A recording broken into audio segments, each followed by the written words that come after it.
Wendy, thanks for joining us today. To start off, could you introduce yourself and tell us a little bit about your role of Head of Music at the Anglican School? Sure. I'm the crazy lady who came all the way from Victoria via Canberra up to this lovely tropical wilderness that we have up here. Mm-hmm. And I was excited to come to Tas because they're in a great growth period, which means that we've got lots of new programs. We've got 2 new performing arts buildings coming in the next few years. So there's lots of exciting stuff happening within the music program. Fantastic. And being an entrepreneur as well as a music educator, Mm-hmm. it gives me a chance to use all my different skills to help the school and give the kids more opportunities. Fantastic. And how long have you been in music education? More times, more length, more years than I'd probably like to Provocative admit question. to. Yes, very provocative. Decades for sure. Many decades. And what inspired you to pursue music? I was one of those people who just, music was always the passion. My mother told me that I used to stand under the kitchen table before I could walk and sing Twinkle, Twinkle, Little Star. Oh, wow. And yes, so it's in the family a little bit. Uh-huh. Mum was a musician. She used to sight read my university pieces, which drove me mad. Right. Her sister was a piano teacher. Her parents were both singers and her father was a choral conductor. Took a choir to England a long time ago on a ship. So there's a bit of music there. You could say it's in the blood then. Yes. Yes. Fantastic.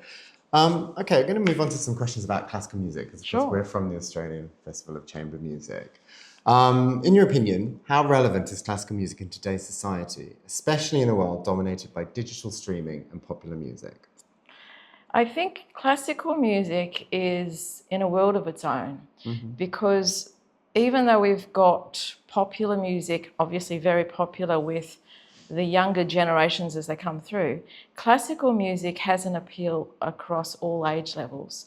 And I think the digital component that we now have is actually beneficial. Okay. Because if you look at most movies that are out these days, the cinematic type of music that we hear in all sorts of different movies is largely based on a classical type approach. Mm-hmm. So you'll have orchestras playing movie themes, you'll have rock bands as well, you have a combination of all different sorts. So classical music has sort of morphed its way into also being popular without people even realising it. Fair. So there's a fusion, would you say, There's classical a bit, into there other is. genres as well? There is, and I think it makes it more accessible that way. And how has technology changed the way people enjoy classical music?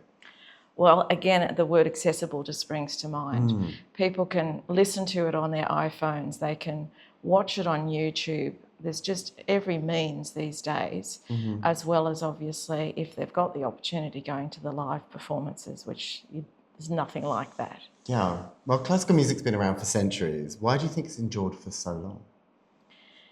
I think in my mind there's 2 reasons. Firstly, the variety. We call it classical music, but that's a very generic heading for lots of different styles. I mean, romantic music is so totally different to Baroque music or Renaissance music. So there's huge variety, which therefore appeals to different emotions at different times. Yeah. But it's also incredibly complex music, which also means you can listen to it over and over again, the same thing, and hear different things in it. So again, it can appeal to you in different ways at different times. Yeah, almost like a photo or a painting where you see it for the second time and you spot new Exactly, things. and like a painting in different light, whereas when you go to a performance and you are at a different place in your life, either emotionally or age or whatever, you can hear it differently and react differently because it's very emotive. Yeah. Which is why actually seeing the same piece a few times is a wonderful idea. Absolutely. You get more from it each time. Yes. So many people hear the term chamber music, but might not know what it means. Could you explain what chamber music is? The simplest explanation I can come up with, being a teacher, is that it's about a chamber being a smaller space, whereas you compare it to an orchestra, and usually for an orchestra, you've got many, many performers who need a large space to perform. So I believe it came around from small, intimate, rich people wanting a nice little backdrop of music, and then it branched out into the general public when it became a chamber music style. That's a really good explanation, thank you. Oh, no worries. And what makes chamber music unique for both performers and the audiences? For the performers, it's very much a very small team working together. And if you look very closely whilst they're playing, you will see the odd glance here and there as they check in on everyone else for their entries, or you'll see the way they lean towards one another for the dynamics and the volume to change. There's this interchange physically as well as orally. They're listening really carefully to every component and balancing it up as a team, you know, even though there's only a small number of people there. They don't have conductors. And what about... Most commonly. Yeah, and what about audiences? For the audience, I think that interplay of personalities of the instruments is a lot more audible and visible for them. So they can hear the first violinist doing his beautiful melody, and then they hear the cello suddenly bringing up the bass, or the oboe. You know, these different instruments being in smaller groups can stand out, and they hear the tonal qualities better. They hear the way they're utilised better. And it's just fascinating watching the people as well, seeing them interact. Yeah, watching for those nods as you were talking about, or the cues that they're taking from one another. Okay, from an educational perspective, what benefits do students gain from attending chamber music or live classical performances? Oh, there's just so many. The first is the motivation, of course. And if they get a chance to hear really high quality musicians, the motivation behind that is enormous. I had that experience myself when I was in year 11, and I had members of the Melbourne Symphony Orchestra came and played the Trout Quintet to a small group of us at the school, and I was in love. It was like, okay, this is brilliant, you know, because you're up so close and you can see exactly, as I was saying, what's happening. But there's also learning about what a professional musician looks like, the etiquette of how to perform. They, without even realising it, students going along to professional performances will pick up on little things about when to bow, who introduced things, how do you introduce things, how do you get on and off the stage without clumping like an elephant? You know, there's lots of different things they learn. Absolutely. And do you think it can influence how they practice or perform themselves then? Well, hopefully the motivation makes them practice more, absolutely. I think everything comes back to that. You know, they see that performance and they see the technique. So maybe they notice the way that the violinist is sitting whilst they're working in this small group. Oh, they're leaning more towards and being able to see everybody. So the way that they will then experiment with their posture or take note that they don't have the right posture and work. There's lots that they will learn that way. So, yeah, that's pretty incredible. So moving on to maybe an individual case, let's talk about a time when you've noticed a particular student where there's been a noticeable impact on how they've changed after seeing a performance. Well, does it have to be just one? Because I had an experience in a small regional school a number of years ago where we had professional performers come out to put on a half-hour performance in a primary school. And as I said, this is a regional group where they don't have really good access to live classical performances. And the kids were the quietest they've ever been whilst they were performing. Then they were full of questions for the performers afterwards about the instruments, about, you know, how they got to play, how they got to learn about the story of the music. And then they were so excited afterwards, the number of students who were saying, can I learn to play this? Can I learn to play that? And how long will it take me to be as good as them? You know, they were just totally inspired by it. That's fantastic. Yeah. going a bit broader now, music is often connected to wellness, well-being and lifestyle. What role do you think music plays in wellness? Personally, it's a huge thing. I use music in lots of different ways to unwind, to meditate with. I've always got it on in the car, keep me awake and energized to get me to school or to get me home. So I think, again, because music really touches your emotions, you can use it whichever way you need to energize yourself or to calm yourself down. And because it's so accessible. And would you say that includes playing yourself? You know, everyone might listen to it in the car to relax, but what about when you're playing yourself? Oh, that's even deeper. You can use, like, I'm a pianist, so I can sit down at the piano and I can basically work through emotions. So if I'm feeling particularly sad, I'll choose particular pieces of music to play that delve into that and then release that sometimes. Sometimes too much and I'll be there with tears down my face. But it can be used in lots of different ways. Okay. And are there particular qualities of classical music that makes it beneficial for relaxation? Well, I think we go back to the variety that's available. So again, if you wanted something that's very mathematical, you put on some Bach and you have that in the background. Or if you want to focus, apparently Mozart is your best bet.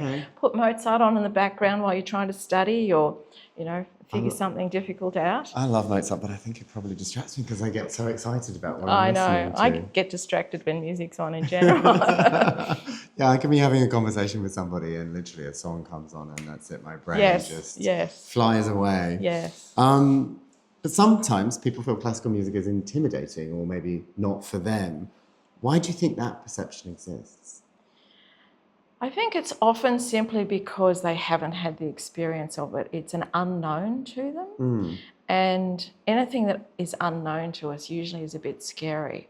So it becomes a matter of exposure and knowledge, I think. Yeah, well, you talked a lot about etiquette earlier. So there's etiquette for performers, but there's often etiquette for audiences too. There is. Do you think that sometimes gets in the way? It possibly could.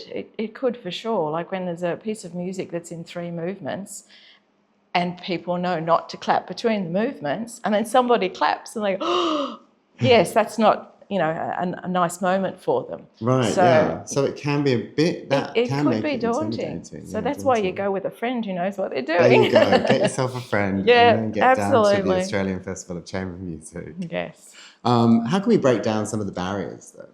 Well, there's one of them. Go with a friend who knows. Well, I think, again, we go back to the idea that music is everywhere. Classical music has morphed its way into movies, and I think most people watch movies or TV shows. It's in the background in TV shows and everything else as well. So I think we've just got to open that door to having it around in lots of different ways and perhaps identify it more. Oh, that's a Bach piece in the background there, and not just this thing that's in the background. Make it more visible. Make it visible, give it a name. So what are you most interested in seeing at the Australian Festival of Chamber Music? Well, personally, I'd like to go to everything, but because I'm an educator and head of music here at TAS, I'm very, very excited to be able to take the students to the festival. There's so much to choose from, though. I've actually been mulling over it quite a while since the program got released. And I noticed they've got, I think it's 5 masterclasses. And if I've understood it correctly, that's an opportunity for us to see the international artists, so top-notch artists, actually tutoring the tertiary students coming through from the Pathways program and seeing that interaction of the tutor and the student.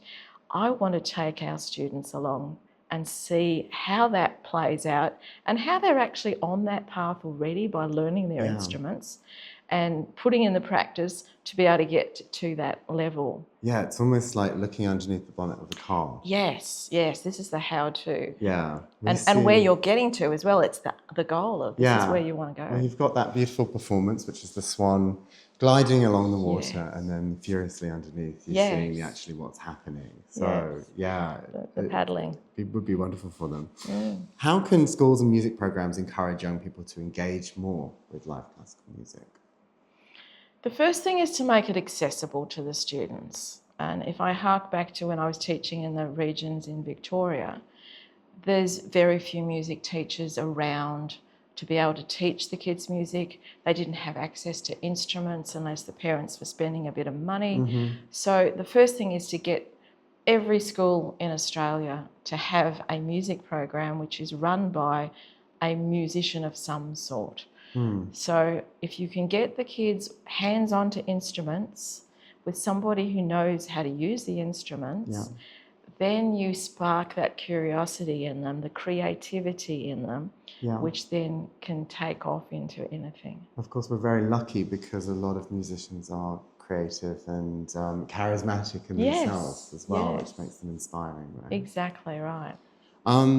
So looking ahead into the future, how do you see live classical performances evolving in the next 20 or 30 years?